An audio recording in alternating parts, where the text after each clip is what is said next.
안녕하세요. 저는 CNA 논술 강사 김민경입니다.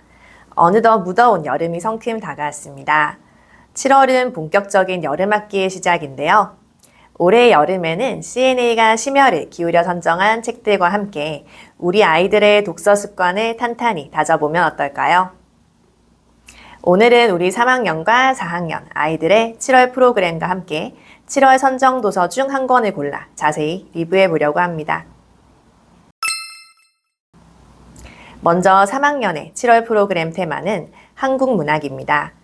우리 아이들은 고전에서 현대에 이르는 한국 문학들을 접하며 풍부한 감성으로 타인을 이해하고 세상을 보는 시각을 넓히는 시간을 가집니다. 초등학교 3학년들은 7월에 5권의 재밌는 문학책을 접하게 되는데요. 1주차에는 두껍전이라는 고전 문학을 읽고 동물들의 모습을 통해 다양한 인간상을 살펴보며 삶의 지혜와 교훈을 배웁니다. 그리고 2주차에는 역시 고전 문학인 심청전이라는 책을 읽게 되는데요. 아버지를 향한 효성 지극한 심청의 행동을 통해 진정한 효도가 무엇인지 생각해보는 시간을 가집니다. 다음으로 3주차에는 내가 왔다 라는 동시집을 읽을 텐데요. 우리가 평소 눈여겨보지 않았던 대상들을 소재로 한 동시를 읽으면서 자신의 경험과 비교하며 공감하는 활동을 합니다. 그리고 4주차에는 초코파이라는 현대문학을 읽는데요. 일상에서 자주 접하는 음식을 소재로 한 5편의 동화를 통해서 음식에 담긴 가족의 사랑에 감사하는 마음을 배웁니다. 마지막으로 5주차 선정도서 초능력 소년 깡두는 초능력을 가진 주인공 깡두가 자신의 의지로 괴롭힘을 당하는 친구들을 돕는 이야기를 담고 있습니다. 우리 아이들이 문학의 즐거움에 푹 빠질 만한 5권의 재밌는 도서들 중 오늘 자세히 리뷰해보고 싶은 책은 5주차 선정도서 초능력 소년 깡두입니다. 이 책의 주인공 깡두는 어릴 때부터 어떤 능력을 가지고 있었습니다. 그것은 바로 몸이 마치 자석처럼 다른 물건을 끌어당길 수 있는 능력이었어요.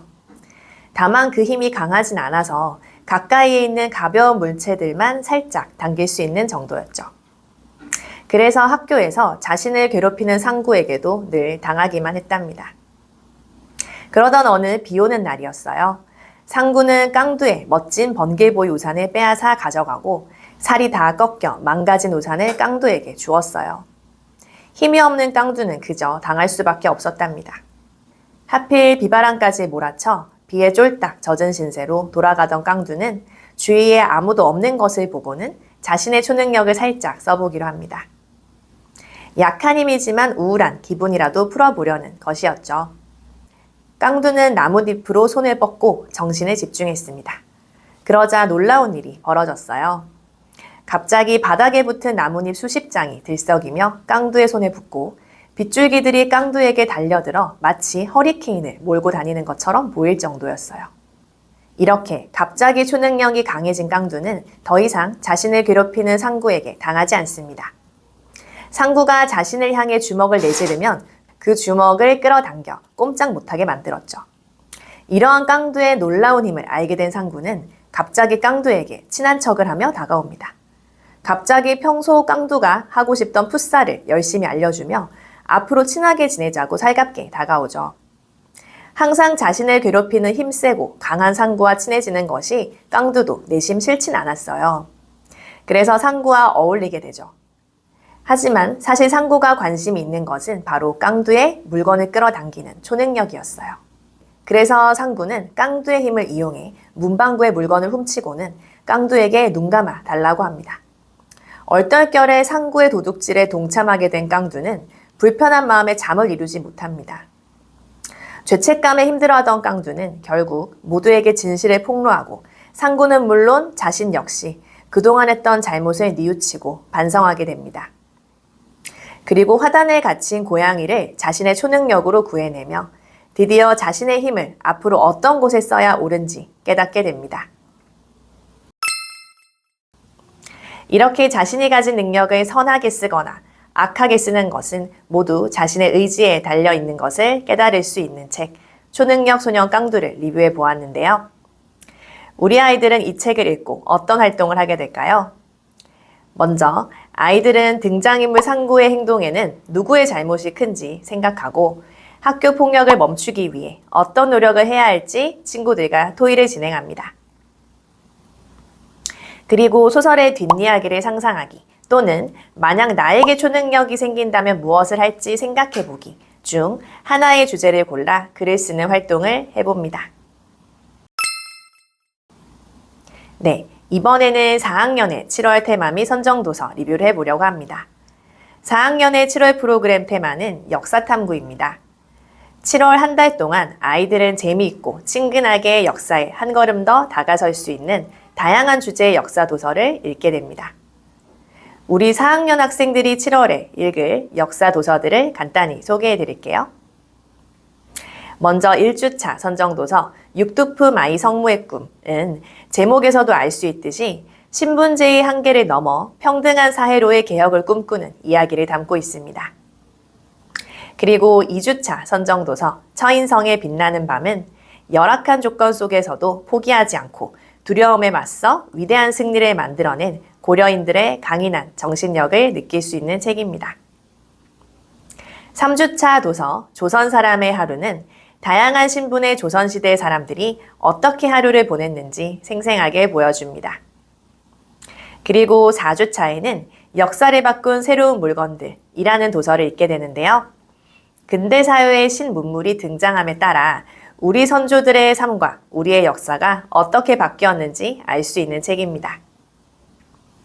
마지막 5주차 도서 암호명 레빗은 한국전쟁의 과정을 이해하고 나라를 위해 희생한 한국전쟁 참전 용사들을 향한 고마움을 느낄 수 있게 하는 책입니다. 이 5권의 책 중 오늘 여러분들과 함께 자세히 리뷰해 볼 책은 바로 1주차 선정도서 육두품 아이 성무의 꿈입니다. 이 책은 아주 재미있는 작가의 상상에서 시작했습니다. 바로 실제 신라의 육두품 출신 학자 최치원이 동시대의 자신과 꼭 닮은 아이를 만난다면 어떤 말을 해주고 싶을까라는 작가의 호기심에서 출발했는데요. 그래서 이 글을 이해하려면 당시 신라 사회의 신분 제도인 골품제와 최치원이라는 인물에 대한 이해가 필요합니다. 신라는 본래 사로국으로 불리던 지금의 경주 땅에 자리한 작은 나라였습니다. 그러다 주변의 부족들을 흡수해 점점 커졌고 삼국시대에는 고구려 백제와 함께 한반도를 주름잡게 됩니다. 그리고 7세기에는 백제와 고구려를 무너뜨리고 한반도의 중남부를 독차지해 삼국통일을 이루어냅니다. 삼국을 통일한 강력한 나라였던 신라는 8세기부터 점점 위태로워지는데 그 근본 원인 중 하나가 바로 골품제였습니다. 골품제는 신라인의 신분을 8등급으로 나눈 신분 제도인데요. 가장 윗등급인 성골과 진골은 왕족이었습니다. 그들은 성스러운 신분을 타고났다는 이유로 어떤 높은 벼슬에도 올라갈 수 있었죠. 그 아래로 두품은 6두품부터 1두품까지 6등급으로 나뉘어졌는데 그중 가장 높은 6두품도 아무리 능력이 뛰어난들 아참보다 높은 벼슬을 할 수는 없었답니다. 그래서 능력이 뛰어난 인재들이 적재적소에 등용될 수 없었기에 신라 사회는 더 발전하기 어려웠던 것이죠. 최치원은 어릴 때부터 신동소리를 들을 정도로 뛰어난 능력을 가졌지만 육두품 출신이었기에 신라에서는 벼슬길이 막혀 일찍이 당나라로 유학을 떠났습니다. 그렇게 당나라에서 17년의 벼슬 생활을 하던 그는 더 높은 뜻을 품고 신라로 돌아옵니다. 신라로 돌아온 그는 왕에게 나라를 바로 세울 10가지 과제, 시무 10조를 제안했으나 당시 진골 귀족들의 거친 반발로 결국 관직에서 물러나 지방을 떠돌게 됩니다. 이 이야기는 이러한 최치원이 자신의 어린 시절과 너무나 닮은 아이, 성무를 제자로 삼고 가르침을 주는 내용을 담고 있습니다. 성무는 육두품 출신인 아이로 또래 친구들 모두가 인정할 정도로 똑똑한 아이였습니다. 하지만 자신이 아무리 능력이 뛰어나도 육두품이었기 때문에 절대 높은 벼슬을 할 수 없다는 걸 알고 있었어요. 그래서인지 항상 예민하고 날이 서 있고 자존심이 아주 강한 아이였습니다. 어느 날 친구들과 축구를 하던 성무는 둘도 없는 친구 해강이의 공을 잃어버렸지만 해강이에게 미안함을 느끼면서도 자존심 때문에 사과도 하지 않았습니다. 평소 성무에게 불만이 많던 아이들은 이 사건을 계기로 성무를 따돌리게 되죠. 이러한 성무의 모습을 안타깝게 지켜보던 이가 바로 최치원이었습니다. 그는 성무를 보며 마치 자신의 어린 시절을 보는 것 같았죠.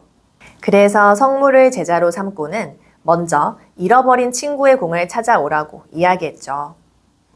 해강이의 공을 찾는 과정에서 성무는 스승인 최치원이 공부를 가르치는 것이 아니라 자신에게 공이나 찾아오라는 과제를 왜 냈는지 깨닫게 됩니다. 그것은 바로 어떤 학문, 명예, 출세보다도 진정한 친구의 중요성을 일깨워준 것이었습니다. 그러던 어느 날 성무는 스승인 최치원이 왕에게 시무 10조를 바친 것 때문에 진골 귀족들의 미움을 받아 조정에서 쫓겨나게 되었음을 알게 됩니다. 속상함에 눈물을 멈추지 못하는 성무의 모습을 보며 최치원은 말합니다. 열심히 먹고 운동하고 마음도 몸도 건강하게 자라 멋진 어른이 되어달라고. 그래서 언젠가 너의 꿈이 다가올 때 힘차게 잡아채겠다고 약속해달라고 말입니다. 아마 이것은 최치원이 자신처럼 육두품인 어린 제자가 행여 골품제에 부딪혀 뜻이 꺾이고 마음이 다쳐 꿈을 접지 않길 바라는 간절한 마음이 담긴 말일 것입니다. 네, 지금까지 육두품아이 성무의 꿈을 리뷰해 보았는데요. 우리 아이들이 이 책을 읽고 학원에서 하게 될 활동들은 다음과 같습니다. 먼저 아이들은 신라의 골품제에 대해 자유롭게 자신의 생각을 이야기해보는 토의를 진행합니다.